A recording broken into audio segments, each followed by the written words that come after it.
Good morning friends, সবাইকে জানাই সুপ্রভাত। মাঝখানে শরীরটা খুব খারাপ ছিল, সেজন্য ভিডিও দিতে পারিনি।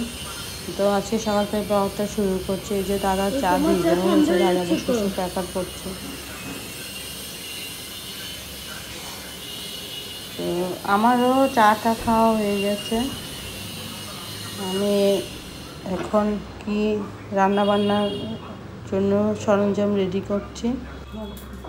এখানে মুরগির মাংস ম্যারিনেট করে রাখা হয়েছে, এগুলো দিয়ে কাবাব করব। দই লঙ্কার গুঁড়ো, তারপরে জিরের গুঁড়ো, হলুদের গুঁড়ো, ধনের গুঁড়ো এসব দিয়ে লঙ্কার গুঁড়ো ম্যারিনেট করে রেখেছি। তো এখানে চাল হাফ সিদ্ধ করে রেখে দিয়েছি। একটু পোলাও টাইপের করব। তো পেঁয়াজও কুচি কুচি করে রেখে দিয়েছি, আর একটু মটরশুঁটি ভিজিয়ে রেখে দিয়েছি। এখানের মধ্যে কড়াইতে তেলের মধ্যে বেরেস্তা করে নিচ্ছি।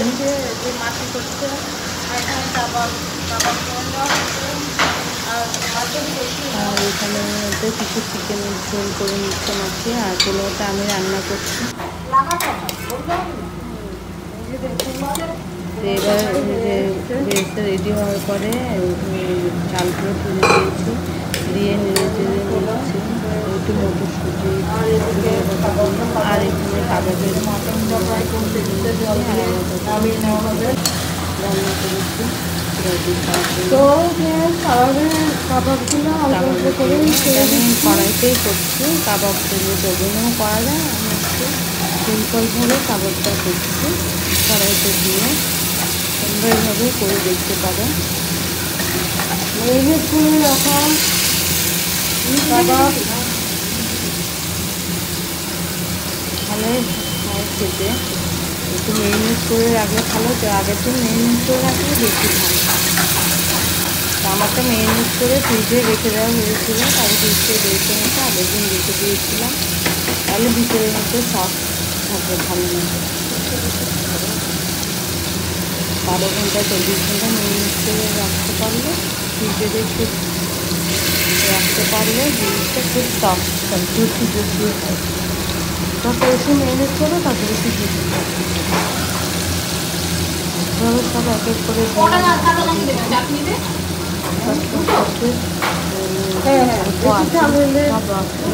পরে দেখা যাবে। প্রথমে দুটো দিয়ে মারি, কাবাব দুটো দিয়ে মারি, পরে দেখা যাবে। এই কাবাবগুলো দিয়ে দেওয়া, কাবাব এরিয়াগুলো দিয়ে দেওয়া হলো। করতে পারি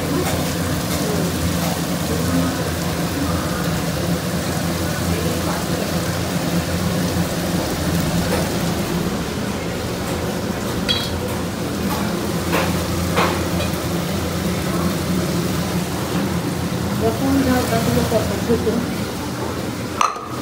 কাবাবগুলো দিয়ে দিয়েছে।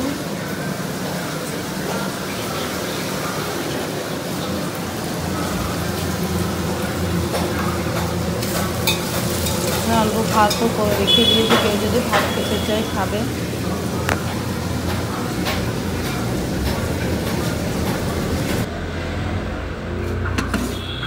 তো গার্নিশিংয়ের জন্য এই তো রেডি হয়ে গেছে পোলাও।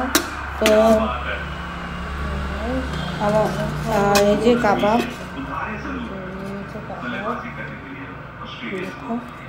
করার পরে একটু করে সবাই টেস্টও করে নিয়েছে।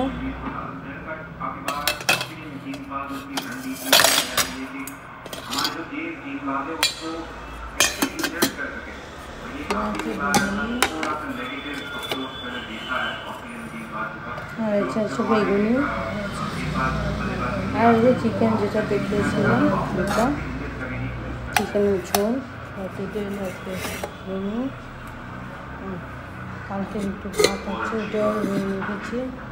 আর এখানে ভাত একটু স্টিম রাইসও রেখেছি, যদি ভাত দিয়ে খেতে চাই তো খাবে। আর একটু চাটনির মতো, ধনিয়া পাতা চাটনির মতো বানিয়ে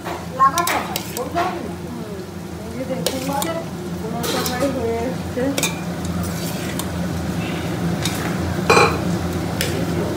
পোলাও ভাজা হচ্ছে, আর এদিকে মাটনটা প্রায় কমতে দিতে জল দিয়ে নামিয়ে নেওয়া হবে। একটু স্টিম রাইসও রেখেছি, যদি ভাত দিয়ে খেতে চাই তো খাবে। আর একটু চাটনির মতো, ধনিয়া পাতা চাটনির মতো বানিয়েছি।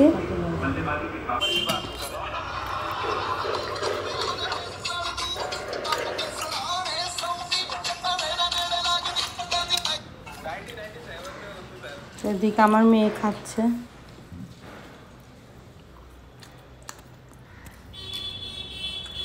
কাবাব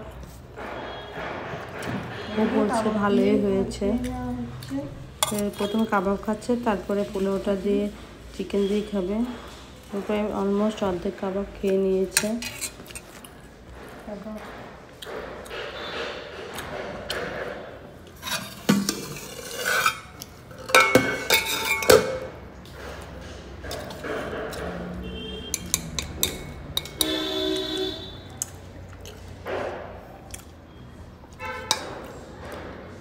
তো এবার কাবাব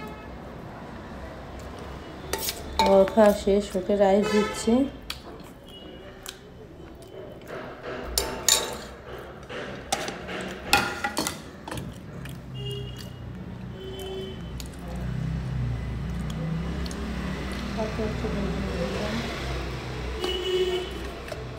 এরপরে এখন আমি খেতে বসবো।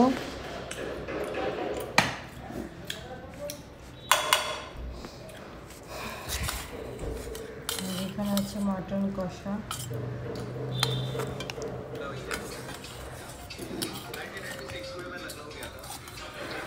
সরি এটা চিকেন না, এটা হচ্ছে মাটন।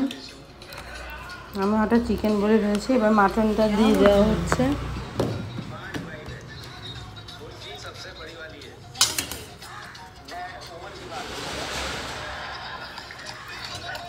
মাটন দিয়ে এবার প্রথমে কাবাব খেলে এবার মাটন দিয়ে পুরোটা খেয়ে নিচ্ছে।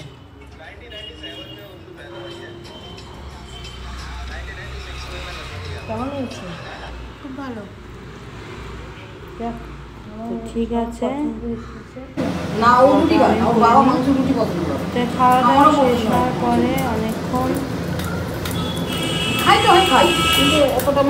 রেস্টুরেন্ট নিয়েছি। এবার বিকেলবেলা মাটন বেঁচেছিল, পরোটা